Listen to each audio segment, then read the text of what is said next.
noite. A proposta do Frente a Frente da sexta-feira é mostrar o contexto da igreja vinculado com o cotidiano humano. Sociedade e igreja estão entrelaçadas. As ações sociais e missionárias da igreja em pauta no programa de hoje. Dom Mário Spack é o convidado do Frente a Frente de hoje. Dom Mário Spack é bispo de Paranavaí, noroeste paranaense. Dom Mário Spack é natural de Irati, no Paraná. Dom Mário tem 51 anos. Dom João Braz de Avis, cardeal, ordenou diácono em 2 de fevereiro de 2003. Dom Murilo Krieger, arcebispo emérito de Salvador, o ordenou padre em 3 de agosto de 2013. Dom Sérgio Braschi, bispo de Ponta Grossa, ordenou Dom Mário Spack bispo em 22 de junho de 2018. Dom Mário tem como lema episcopal, Fitando o Amor, inspirado no Evangelho de Marcos 10, 21. Dom Mário, boa noite para o senhor. O Spack é originário, vem de que país? Spack, meu pai era polonês e já minha mãe ucraniana. O sobrenome de minha mãe é Daneliv, pai Spack. Então eu tenho uma origem eslava, por assim dizer. Dom Mário, e como é que o senhor acompanha, como é que é para o senhor acompanhar de longe a guerra na Ucrânia? A guerra da Ucrânia é algo que a gente não consegue entender. Já se passou mais de um ano de uma guerra que não tem sinal nenhum de arrefecer e que tende a cada vez mais ir tomando ação que vai pouco a pouco, estilo governo da Rússia, que vai pouco a pouco sufocando o adversário. Nós, aqui do Brasil, no primeiro momento, foi um choque muito grande, porque eu me lembro, nós estávamos, inclusive, reunidos, os bispos do Paraná, estávamos exatamente numa comunidade ucraniana, de São Marcelino, ali perto de Curitiba, quando foi o momento que iniciou a guerra. E o impacto foi muito grande, porque por mais que hoje o vínculo dos nossos povos daqui, ucranianos, das famílias aqui, é muito pequeno, mas se sente, porque é a raiz, é a nossa história, e isso foi bastante sofrido.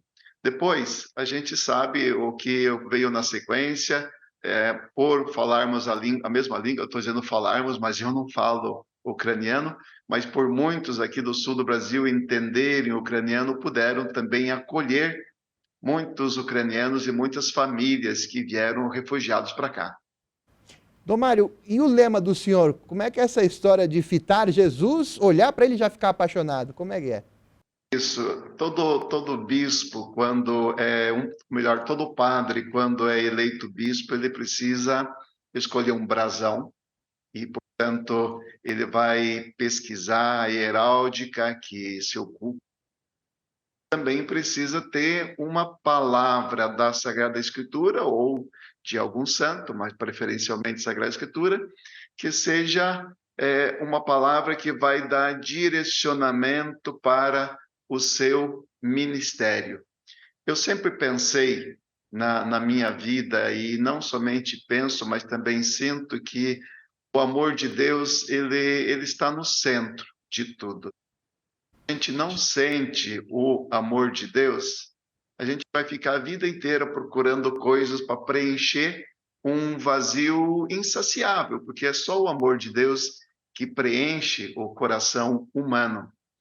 Então, quando eu recebi a notícia que a igreja me elegia para bispo, logo me passou pelo coração esta frase, que é tirada daquela passagem do jovem rico de Marcos 10, 21, em que o evangelista observa, percebe o amor de Jesus até no olhar.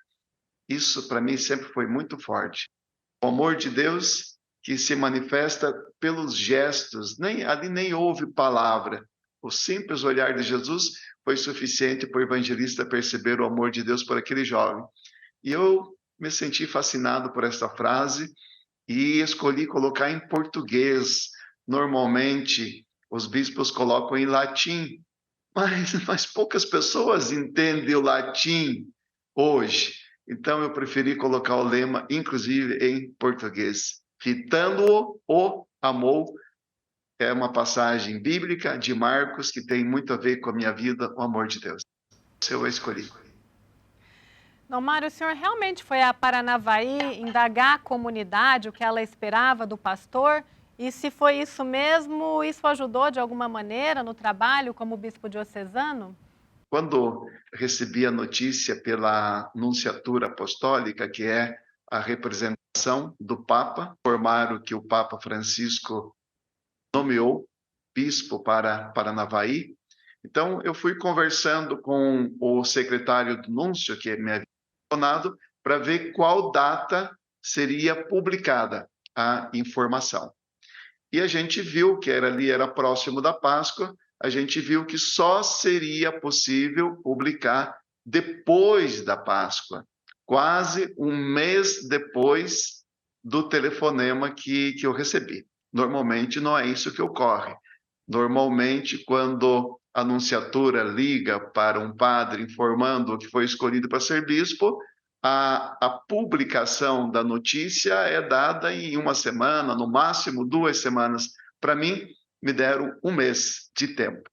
Isso me favoreceu me organizar para subir até aqui a Paranavaí. Eu estou falando subir, mas na verdade Paranavaí está mais abaixo que Curitiba. Eu estava em Curitiba na época, então eu desci aqui para Paranavaí e eu vim para cá, ainda ninguém sabia que eu seria o bispo de Paranavaí, porque a notícia sairia só para frente, e eu pude então sair pelas ruas da cidade, fui no shopping e perguntando das pessoas e me informando sobre como que eles gostariam de ter o bispo, como era o bispo. Ninguém estava nem imaginando que quem estava entrevistando era exatamente o futuro bispo. Isso aqui foi muito surpreendente, sabe? Foi impressionante. A palavra certa foi impressionante, porque a gente colheu muitas entrevistas até engraçadas, né? De um jovem, por exemplo, na porta do shopping, que quando eu perguntei do bispo, ele falou: não, aqui para nós sempre vem bispos velhos, idosos. Eu disse: mas e se vier um mais jovem? Ele falou: não, isso aí não ocorre, não existe, o bispo é só idoso. Ele nem imaginava que estava conversando com um bispo e que naquele momento eu tinha 45 para 46 anos de idade, né? Então eu vim, coletei antes as entrevistas, preparei o vídeo, eu também sei editar, eu fiz jornalismo, estudei jornalismo na PUC, Curitiba, então aprendi a editar e trabalhar os textos e tudo mais que um jornalista aprende. Então, a gente editou o vídeo com a ajuda de uma outra pessoa também. E no dia da posse canônica, dia 8 de julho de 2018, diante de mais de 3.000 pessoas aqui da cidade, a gente soltou em 2 telões, ali na frente de todo mundo, aquele vídeo de, nem lembro quantos minutos tinha, mas foi um impacto tão bonito, sabe? Foi tão bacana, Giovana, porque no dia seguinte, quando eu saí aqui, eu saí pelas ruas de Paranavaí, eu já percebi que as pessoas já me conheciam, porque as redes sociais e os meios de comunicação são muito potentes, vão muito além daquilo que a gente imagina. Agora, qual que é a diferença de ser padre para ser bispo, Dom Mário? Normalmente, a gente estuda para ser padre. Quando está no seminário, toda a preparação é em vista do diaconato. Claro, toda a preparação é para a vida, é para ser cristão, mas se tem em mente sempre as ordenações e assim vai recebendo os ministérios até chegar o ministério do diaconato, que já se exerce em geral numa comunidade, e depois de 6 meses, é o mínimo que a igreja pede de diaconato, aí sim vem o presbiterato, né? O presbiterado. E, como padre, a gente vai trabalhar numa paróquia, vai trabalhar num seminário, vai trabalhar numa coordenação de pastoral, e aquilo que a gente se preparou, você sempre estudou para isso, então você tem domínio sobre as questões que tem diante de si. digamos de passagem, mais ou menos domínio, né? Porque as coisas hoje estão mudando tão rapidamente. Só que para ser bispo, ninguém estuda. Existe algo que pode até confundir a gente, né? De tanto em tanto se fala o colégio dos bispos. Dá impressão, para quem não tem uma caminhada grande de igreja, dá impressão que, pela palavra, a gente imagina um colégio, como se fosse uma faculdade que alguém estuda para ser bispo. Não, não, não é isso que significa a palavra colégio. Colégio é a comunhão dos bispos do mundo inteiro, colegiado dos bispos. Então, não existe um local em que alguém estuda para ser bispo, um local em que alguém se prepara. Assim, então, Paulo, quando chega o convite, né, como no meu caso, chegou um convite assim totalmente inesperado. Era um dia normal de escritório, eu trabalhava naquele momento, no ano 2018, de secretário dos bispos do Paraná, secretário executivo. Eu estava em Curitiba, desci para almoçar, deixei o meu celular sobre a escrivania no escritório. Quando eu almocei, voltei, abri o celular, tinha 6 ou 7 ligações da área 061. Logo pensei, deve ser um trote, deve ser de alguma prisão, alguém tentando ligar. Nisso ligou de volta e já me disse, o senhor está num local reservado? Eu falei, não estou, mas posso ir. Então já me retirei e imediatamente era o secretário do Núncio. Ele disse, o senhor foi nomeado pelo Papa Francisco. Na ocasião ele disse, para a diocese de Paranavaí. Ele é italiano e não sabia a diferença do Paranavaí. E o senhor aceita? Foi assim tão de imediato. Sabe, Paulo e Giovana, eu me lembrei naquele momento, porque tudo muito rápido, tudo muito rápido. Eu sempre tinha falado nas palestras, quando me referia a Nossa Senhora, eu sempre tinha dito que eu admirava demais, que quando o arcanjo Gabriel apareceu para ela, ele veio com uma notícia tão grande, tão esperada há séculos, e quando o arcanjo apresenta a Maria, descarrega sobre ela todo aquele conteúdo, ela podia ter dito assim, escuta, o Senhor me dá uma semana para eu pensar, me dá uma semana para eu conversar com José, para eu conversar com meus pais. Não, não, nada disso. Maria, sem entender, ela nunca tinha ouvido falar do Espírito Santo. O anjo havia falado para ela, mas o que significa o Espírito Santo? Mesmo sem entender, ela disse, faça-se em mim a tua palavra. Eu sempre tinha comentado isso nas minhas palestras e, de repente, quando o representante do Papa, então, me liga e me põe de imediato essa questão, assim, muito rápida, em poucos segundos, me passou pelo coração esta passagem de Maria, e eu sentia, meu Deus, e agora? E agora? Aí é de se lançar. Eu falei exatamente essas expressões, faça-se em mim segundo a vontade de Deus, porque eu recebo da igreja aquilo que eu considero totalmente vontade de Deus. Assim como eu estou aqui, quem sabe o que vai acontecer da minha vida, estou muito feliz aqui, mas a nossa vida é um eterno recomeçar, um suceder-se de fatos e acontecimentos que a gente não sabe o que acontece. E é tão bom quando a gente tem essa imprevisibilidade humana, porque assim pode confiar em Deus. Mas eu não quero fazer minhas respostas muito longas, apesar que teria tanta coisa para dizer sobre isso, porque a passagem para bispo é forte, hein? É forte. Estar diante de uma diocese, ter que orientar um povo, às vezes pessoas já bem mais de idade do que a gente, que esperam uma palavra do bispo, que esperam uma orientação, e a gente está ali como sucessor dos apóstolos. Meu Deus, é uma responsabilidade muito grande. Eu até hoje, às vezes, Paulo, eu vou te confiar uma coisa aí. Às vezes eu me acordo e quando me dou conta, no meio da noite, que a igreja me colocou nessa missão como bispo, até hoje ainda, são quase 6 anos se passaram, Até hoje eu levo um susto, assim, de meu Deus, que situação aonde fui parar, né? E aí, eu não quero me estender, mas estou me estendendo, né? Esses dias eu estive lá em Manaus, e o 5º Congresso Missionário Nacional concluiu-se com a ordenação episcopal do padre Zenildo Lima, grande amigo meu desde há muitos anos, desde que ele trabalhava na PJ e eu também era secretário executivo, como eu falei, do regional, a gente se conheceu.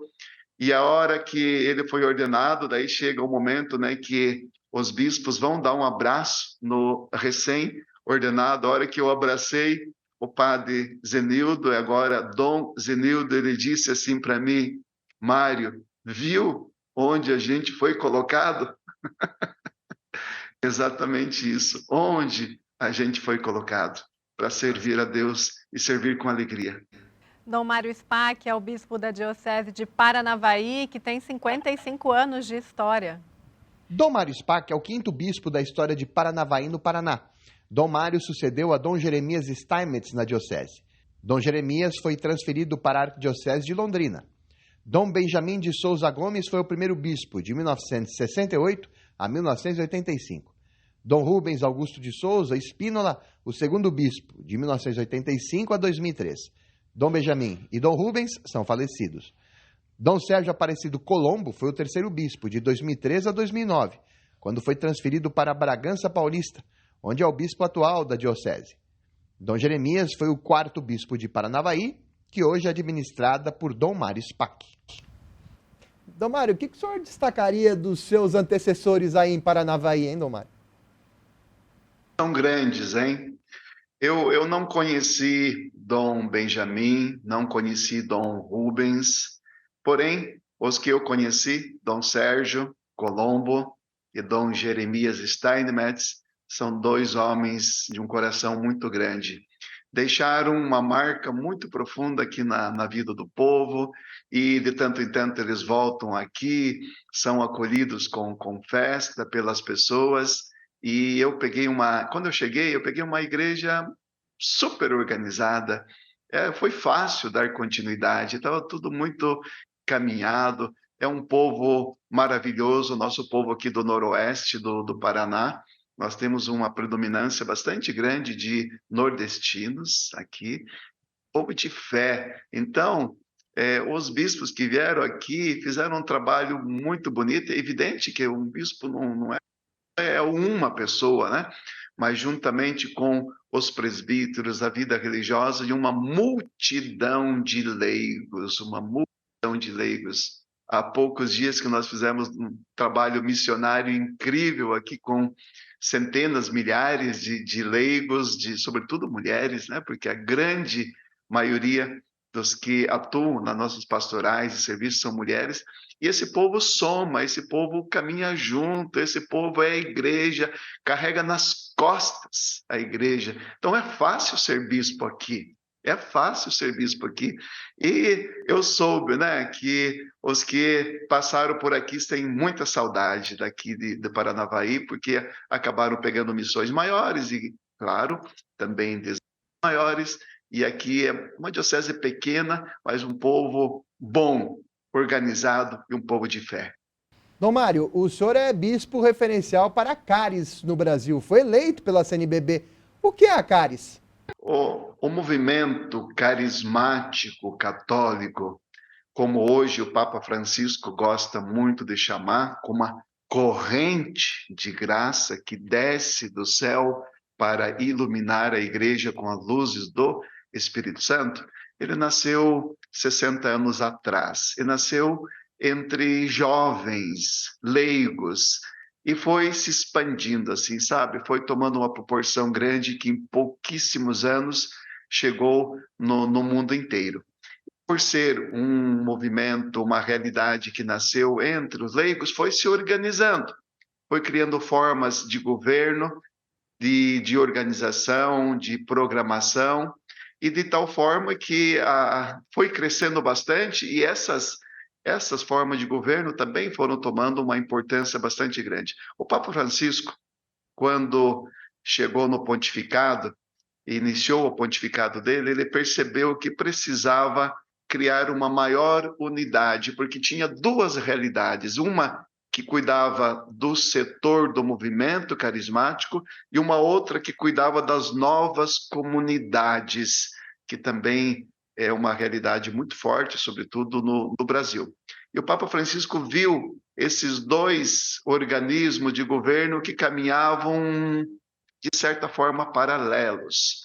Então, o que ele fez? Ele pediu para reunir todos os diretores dessas duas realidades tão importantes na igreja, e depois de amplo diálogo, de ampla escuta, ele quis organizar de outra forma. Por exemplo, ele disse assim: é importante que haja, sim, um serviço, e criou o CARES. Então, CARES significa Serviço Internacional para a Renovação Carismática Católica, como corrente de graça.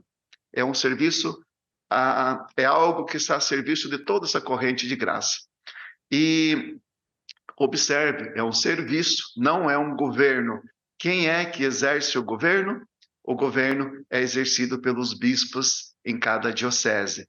Então, essa forma de organizar é mais conforme o entendimento do Concílio Vaticano II. Por isso, em 2019, o Papa deu início ao CARES.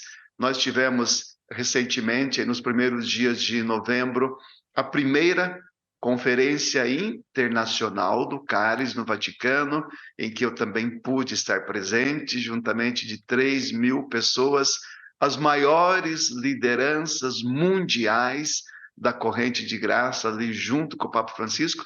Foi um momento muito rico, muito bonito e de grande esperança para a igreja. Temos que fazer um rápido intervalo e já voltaremos para o segundo bloco do Frente a Frente, que hoje conversa com Dom Mário Spack, bispo de Paranavaí, no Paraná. Voltamos agora com o segundo bloco do programa Frente a Frente desta sexta-feira, que conversa com Dom Mário Spack, bispo de Paranavaí, noroeste paranaense. Giovana. Vamos agora à participação de nossos colegas das PASCONs pelo Brasil. Ingrid Bianchini, de Niterói, pergunta ao bispo de Paranavaí, no Paraná. Qual a importância da CARES para o futuro da renovação carismática católica e para a Igreja? CARES é assim chamado no masculino porque é um serviço internacional para a corrente de graças. Ele existe em 3 âmbitos: existe em âmbito mundial, internacional, existe em âmbito continental e nacional. Depois, é claro que os movimentos da linha carismática, eu digo movimentos porque são muitas realidades iluminadas pelo Espírito Santo, pode se organizar em âmbito de Estado e em âmbito de diocese, mas já não vai ser CARES. CARES, essa palavra grega que significa graça, só existe em âmbito nacional, como eu falei, continental e internacional. Em âmbito de Brasil, é muito importante esse serviço. Basta pensar que uma grande fatia de igreja faz parte desta corrente de graça. Nós temos todo o movimento da renovação carismática católica no Brasil, que tem 15 mil grupos de oração, espalhado de norte a sul, toda parte. É evidente que depois da pandemia, quem sabe nem todos esses grupos estão ativos, mas eles são existentes. Nós temos já cadastradas no CARES mais de 700 novas comunidades. Quando eu falo em novas comunidades, quem nos assiste poderia perguntar: o que é isso? Eu vou citar. Canção Nova, por exemplo, é uma nova comunidade. Comunidade Católica Shalom é uma nova comunidade. Aliança e Misericórdia, uma nova comunidade, e assim vai. Imagina, tem mais de 700 cadastradas já no Brasil, várias delas com serviços de evangelização na África, na Europa. Sabe, o Brasil está exportando muitos missionários, muitas vocações jovens por meio das novas comunidades. Então, os grupos de oração, as novas comunidades, as escolas de evangelização, meios de comunicação, os seminários de vida, os padres, cantores, os missionários itinerantes, está percebendo? Todo esse mundo, os institutos, como esse do Frei Gilson, os institutos, tudo isso faz parte do CARES, desta corrente de graça. E qual é a missão do CARES? Promover a comunhão entre todos esses universos dentro da corrente de graça. E o Papa, ele deu 3 objetivos para o CARES, que nós estamos tentando implementar, porque estamos ainda no início, aqui no nosso continente Brasil, porque o Brasil é um continente. Então, o Papa deu 3 objetivos. Primeiro, a evangelização por meio dos seminários de vida, o batismo no Espírito Santo. O Papa disse, vamos levar isso para a igreja inteira. Quanto é importante o seminário de vida com o querigma. Segundo, o serviço aos pobres. O Papa Francisco tem sempre pedido que o CARES cuide disso. E terceiro objetivo, a dimensão do ecumenismo, porque a corrente de graça, a Renovação Carismática Católica, ela já nasceu nos Estados Unidos com uma pegada ecumênica. Então, o Papa sente, né, que esse setor da igreja pode ajudar muito para o ecumenismo. Por isso, é de extrema importância, Ingrid, o CARES aqui no Brasil. Se nós conseguimos articular, criar comunhão entre todas essas realidades de vida dentro da corrente de graça e depois concretizarmos esses 3 objetivos que o Papa Francisco propôs, nós vamos ganhar muito como Igreja do Brasil. Agora a participação do Rio de Janeiro com a jornalista Natália Totti. É contigo, Natália. Olá, Dom Mário Spack. Eu gostaria de saber qual foi a intenção do Papa Francisco quando ele disse no encontro no Vaticano, na CARES, que não se deve fazer caridade pensando na repercussão, mas sim no Evangelho. Então, nós precisamos interpretar esta frase do Papa Francisco a partir daquilo que é a própria vida dele, né? Nós temos um Papa hoje colocado na frente da igreja do mundo inteiro, que é latino-americano, argentino. Portanto, ele tem uma sensibilidade latino-americana. Ele passou por aquela importantíssima conferência do Episcopado da América Latina e Caribe, em Aparecida, que foi a 5ª conferência no ano 2007, da missionariedade, da ida ao encontro das pessoas, das periferias, dos últimos. E a igreja, ele sempre tem dito, a igreja não pode ser como uma ONG, ela não faz propaganda de si mesma, ela não é autorreferencial. A igreja é serviço, a igreja é evangelização, a igreja é um hospital de campanha, como ele diz, que socorre os feridos. Então, nessa forma de vivência concreta do Papa, a gente interpreta que ele não quer que se faça publicação, que se faça barulho com aquilo que a igreja faz, mas que efetivamente a gente atue, que a gente esteja junto, que a gente viva concretamente com as pessoas, especialmente as pessoas mais pobres e que estão nas periferias de nossas grandes cidades. Dom Mário, a jornalista Diana Stanícia faz agora a pergunta no Frente a Frente. Boa noite, Dom Mário. O que mais chamou a atenção do senhor na fala do cardeal Cantalamessa no encontro da CARES no Vaticano? Isso ali foi impressionante, aquele momento do Papa, melhor, do cardeal Cantalamessa. Até quero contar para vocês alguma coisa dos bastidores, porque a palestra dele é muito esperada. Esse é um homem de uma caminhada, imagina, tem mais de 40 anos que ele é pregador do Papa, pregador da Casa Pontifícia. Então, ele está com 89 anos, mas é um homem muito iluminado e tem um coração carismático. Então, quando ele chegou, eu estava ali na frente, porque, sendo bispo, eu estava ali bem pertinho, onde ficaria o Papa, e ele começou a fazer a palestra dele, falando de todo o potencial evangelizador da renovação, da corrente de graça. E ele tocou esses 3 objetivos que o Papa Francisco deu: o batismo do Espírito Santo, o serviço aos pobres e o ecumenismo. Só que ocorreu o seguinte, veja só, o cardeal começou a falar às 3 da tarde e a palestra dele era de 45 minutos. E o Papa Francisco deveria chegar às 4 da tarde. Só que o Papa veio antes do horário. Aliás, o Papa Francisco tem feito isso, né? Ele não atrasa de jeito nenhum, ele chega antes, chega até antes. E foi o que ocorreu ali.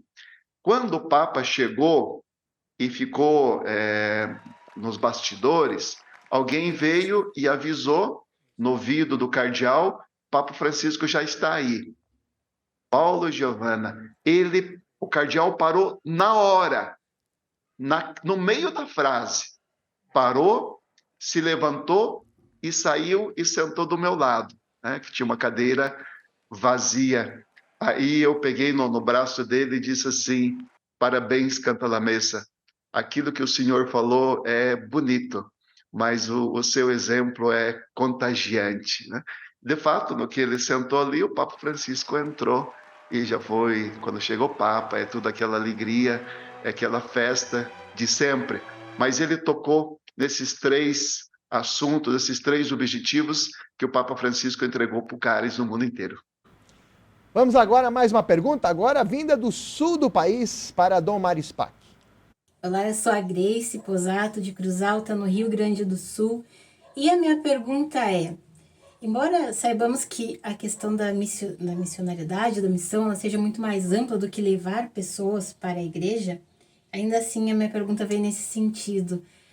O que estaria faltando na nossa igreja para que os mais pobres se sintam mais acolhidos? Porque a gente percebe que muitas vezes eles acabam optando por igrejas pentecostais, outras alternativas. Então, de que forma a missão, o missionário, poderia colaborar para que a nossa igreja seja mais acolhedora, especialmente com os mais pobres? O Papa Francisco, ele tem nos dado algumas luzes muito interessantes, né? Primeiro, ele está tirando a igreja do centro das cidades, empurrando para as periferias. Te conto um fato. Um dia desses eu estava no Rio de Janeiro e era um domingo de manhã e eu não tinha... já tinha terminado o encontro para o qual eu tinha ido. Pensei, puxa, eu vou para a catedral, assim eu vou poder encontrar o cardeal Dom Orani. Aí eu fui à catedral no horário da missa, cheguei lá, não estava o cardeal. Aí eu perguntei para o padre, né? Falei, mas eu pensei que eu encontraria aqui o cardeal. Sabe o que o padre me disse? Se o senhor quer encontrar o cardeal, o senhor tem que ir nas periferias do Rio, porque o cardeal está lá. Rapaz, eu fiquei tão feliz de ouvir essa resposta. E efetivamente, né, o cardeal do Rio está lá no meio, às vezes para até no meio do tiroteio, né? A gente já ouviu esses episódios. Mas então, o Papa Francisco empurra a igreja para as periferias. E o Papa Francisco também, ele dá uma outra direção para nós que eu acho muito importante.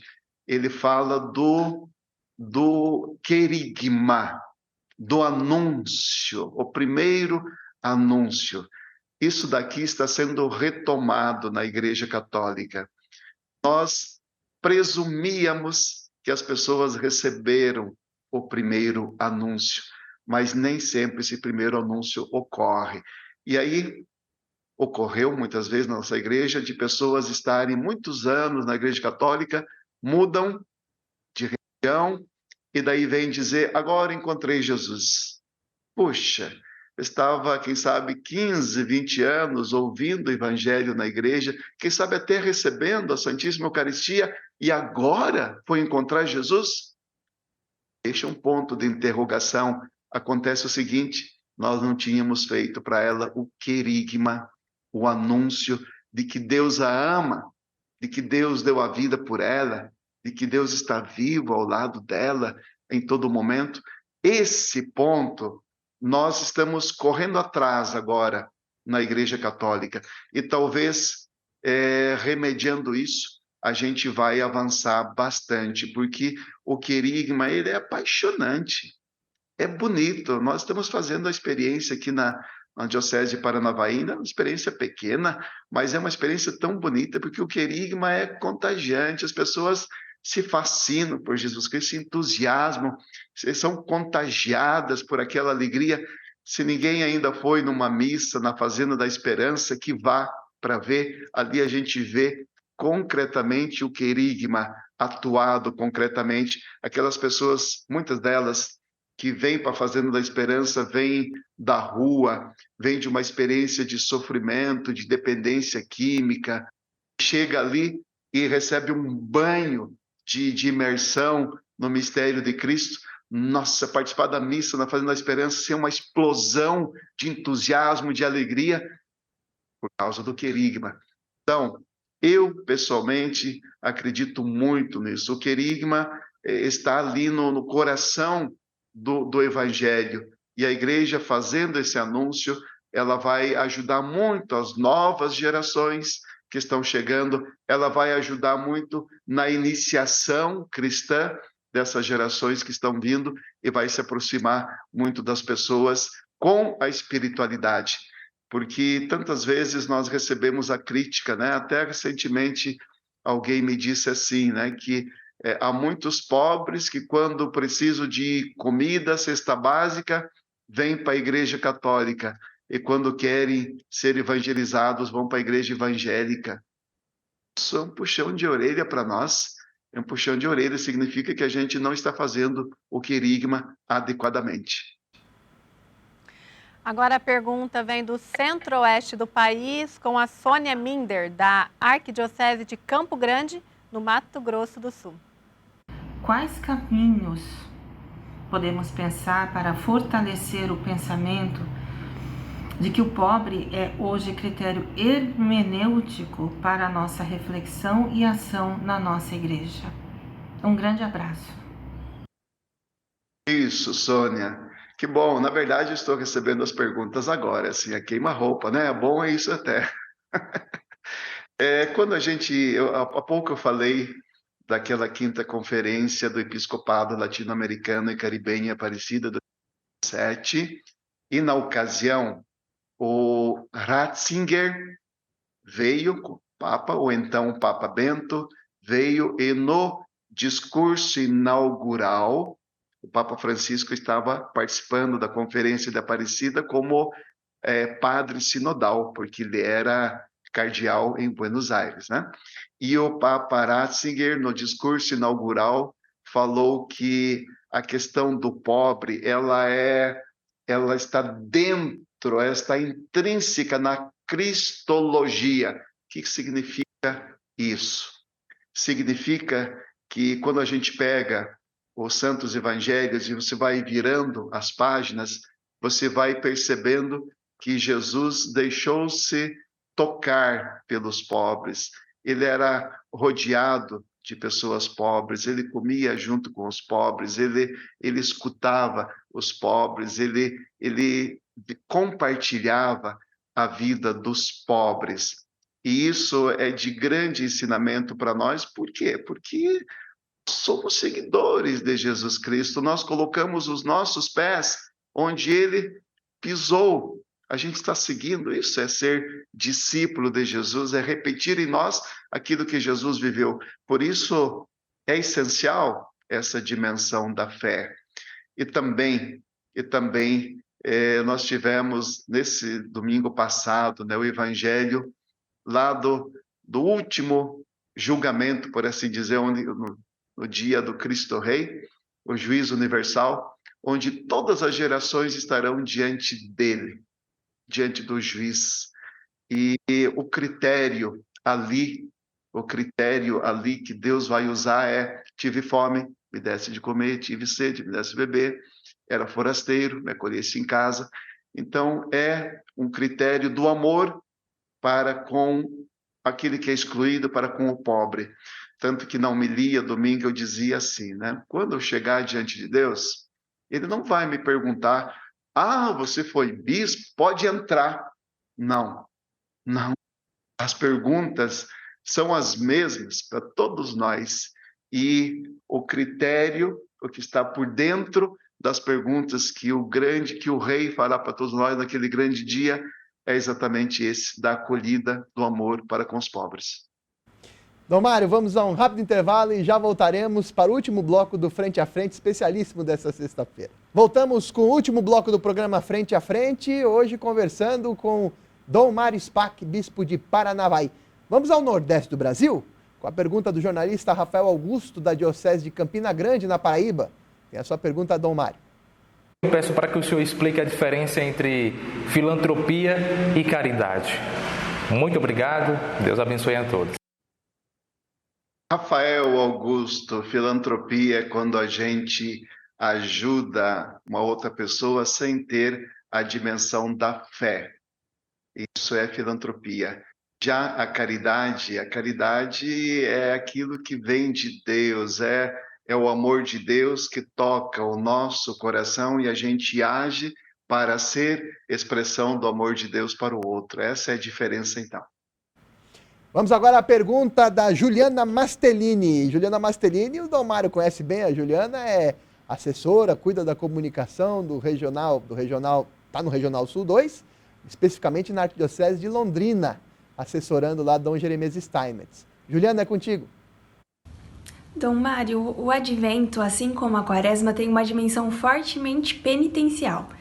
Como que a gente encara essa dimensão penitencial frente à alegria que a gente celebra com o Advento pela expectativa do nascimento de Jesus?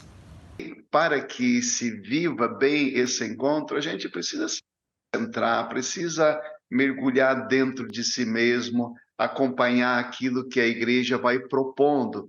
Isso já está implícito uma dimensão penitencial. Agora, é claro, eu sempre me perguntei quando era jovem, né, antes de entrar no seminário, mas por que a gente não canta o Glória? Aí alguém um dia falou assim, imagina, né, você no dia do Natal, você ganha um monte de presente, mas se você já ao longo de um mês antes já fosse recebendo esses presentes, o dia que recebe verdadeiramente o presente não tem mais graça, porque você já o experimentou pelo caminho. Então a gente guarda o Glória para cantar solenemente, para festejar o Deus que vem, que mergulha na realidade humana, fazendo-se em tudo semelhante a nós, menos no pecado. Então vamos à capital federal, centro da política do país. Dom Mário, olha a pergunta da repórter Amanda Queiroz para o senhor. Há uma semana, o Regional Centro-Oeste pediu formalmente para que padres não se posicionem de forma político-partidária. Dom Mário, mas o que de fato seria uma fala político-partidária? Olha, desse momento até que a questão não está tão quente, né? Mas o ano passado, quando nós tivemos a eleição presidencial, houve pessoas que se posicionaram politicamente. Eu tenho o meu direcionamento político, pessoal. Eu posso me manifestar, eu enquanto Mário. Porém, se eu estou diante de uma instituição como bispo diocesano e eu tomo um posicionamento político, eu estou arrolando a igreja. E aí é complicado, porque a igreja não tem um partido. Se a igreja toma um partido, ela parte no meio, porque na Assembleia de uma Santa Missa você vai ter gente dos dois lados, ou até mais lados implicados na política. E isso é que proíbe para um padre, para um bispo, ou mesmo um diácono, de tomar um posicionamento político. Em geral, quando alguém o faz, causa mais danos do que benefícios. Agora, mais uma pergunta de Brasília, Dom Mário, com a participação de nossa colega Beatriz Duarte. O Regional Sul 2 já publicou carta de orientação política, que até já foi usada como exemplo pela CNBB. Dom Mário, qual o diferencial desta carta?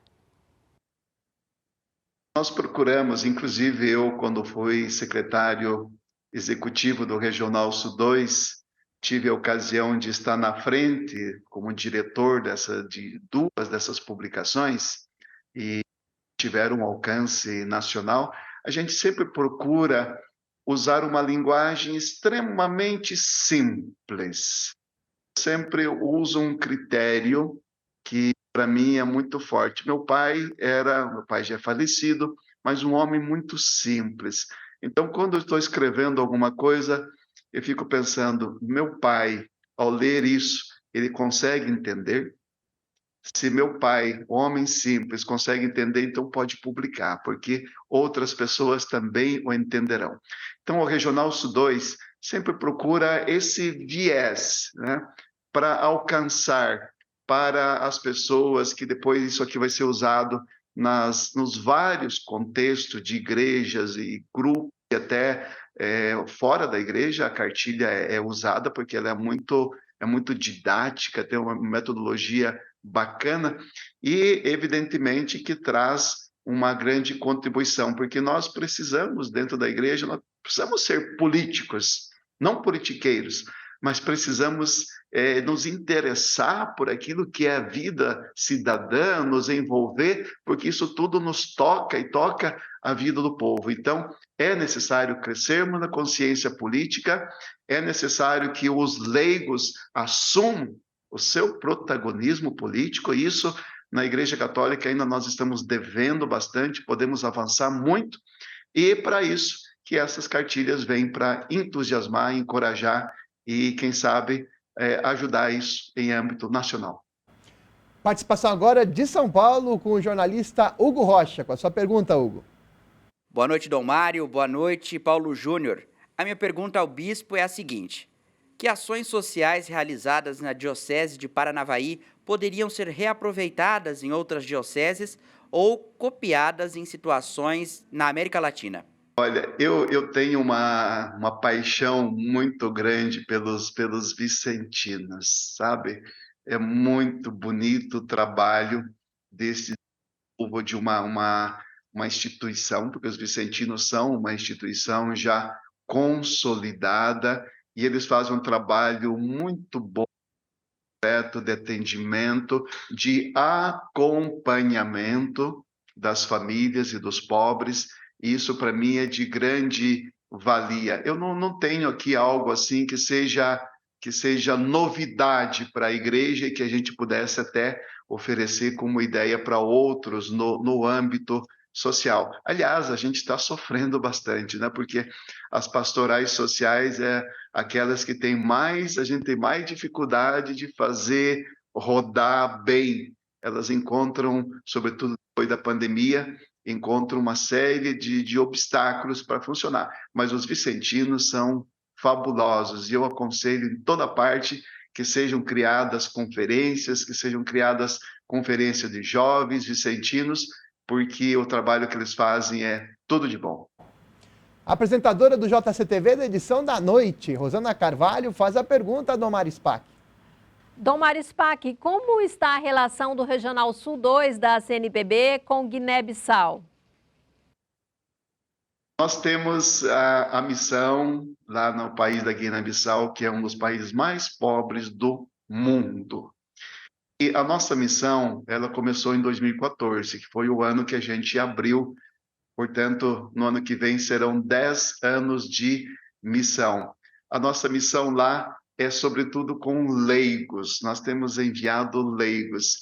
E algo muito bacana que ocorreu recentemente, que eu quero até contar para vocês, é o seguinte: em 2017, nós enviamos um lote de Bíblias. Eles pediram 25 mil Bíblias. Na verdade, haviam pedido 20 mil e a gente enviou 25 mil Bíblias em português, novas, porque lá as novas gerações, sobretudo a juventude, fala português.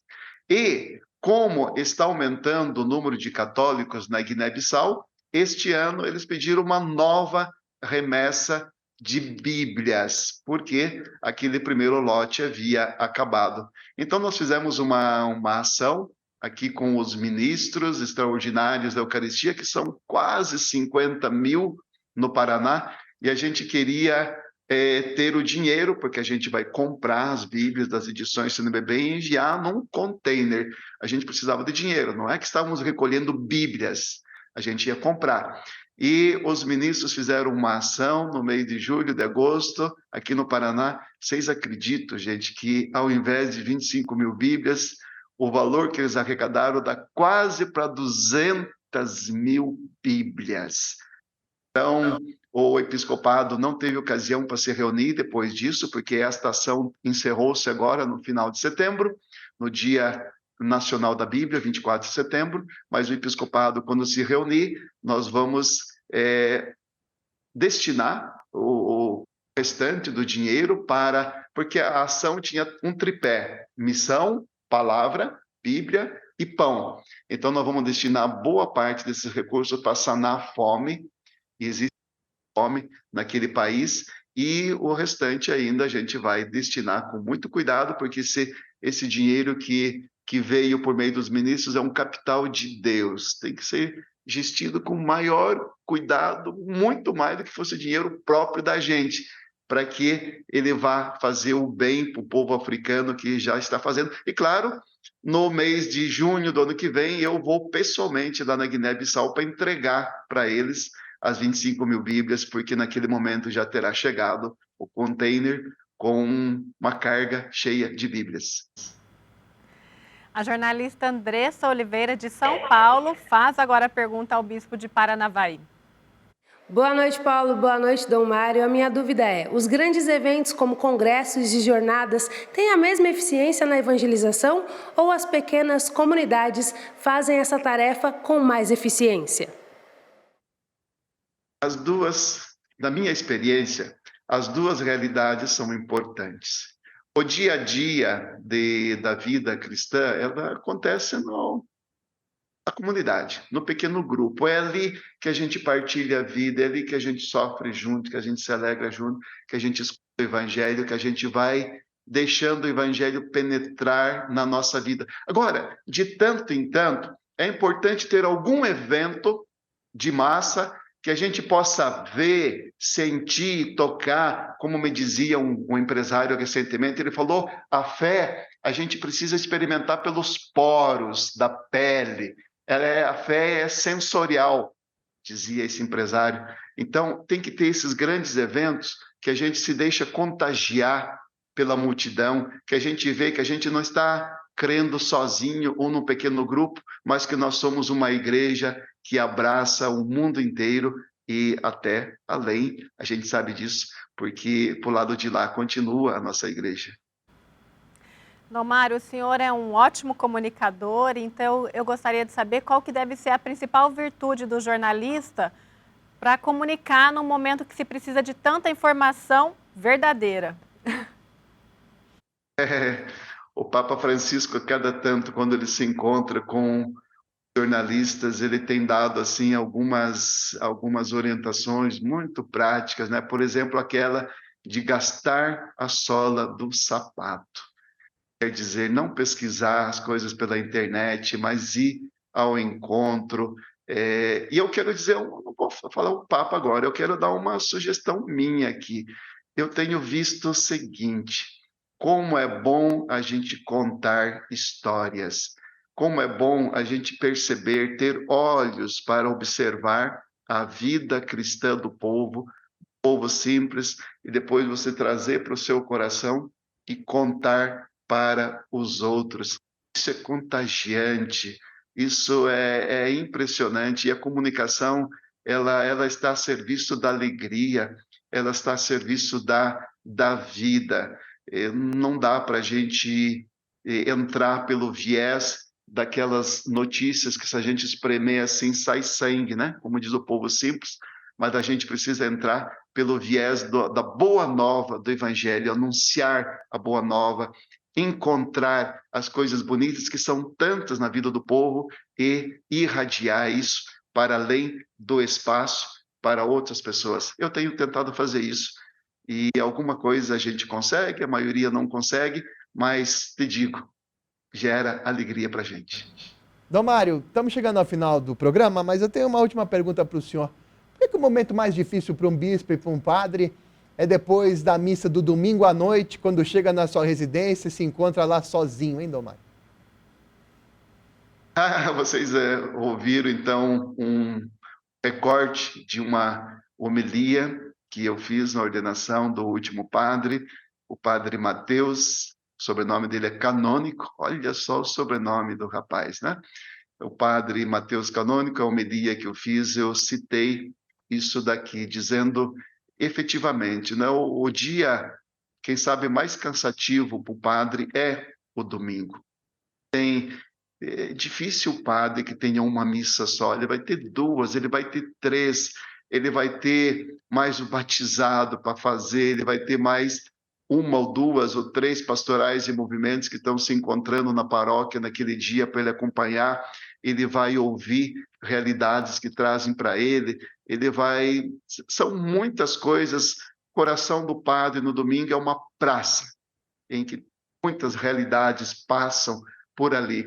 Quando, no final do dia, né, alguém fecha a igreja, ou ele mesmo fecha a igreja, ele se recolhe para a casa paroquial, ele está sozinho.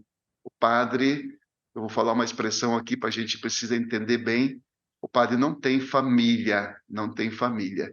Então, é o perigo dele sentir a solidão naquele momento. Então, quanto é importante, eu falei ali naquela ordenação, porque estavam praticamente todos os padres da diocese, quanto é importante naquele momento, né, a gente não simplesmente sentar na frente no meio de comunicação, né, e ficar ali bebendo, mas aproveitar para rezar, para entregar para Deus o dia, para celebrar interiormente aquilo que viveu exteriormente com a comunidade. Acho que isso aqui é muito importante. E, efetivamente, eu falei isso a partir da minha própria experiência, depois isso partilhei, mas é contagiante a vida do sacerdote, sabe? Vale a pena. Se alguém está me ouvindo, está em dúvida quanto à sua vocação, e se pode ainda optar pelo sacerdócio, e Deus o chama, que venha, porque vale a pena. Deus abençoe. Muito obrigada, Dom Mário Spack, pela participação conosco aqui no Frente a Frente desta sexta-feira.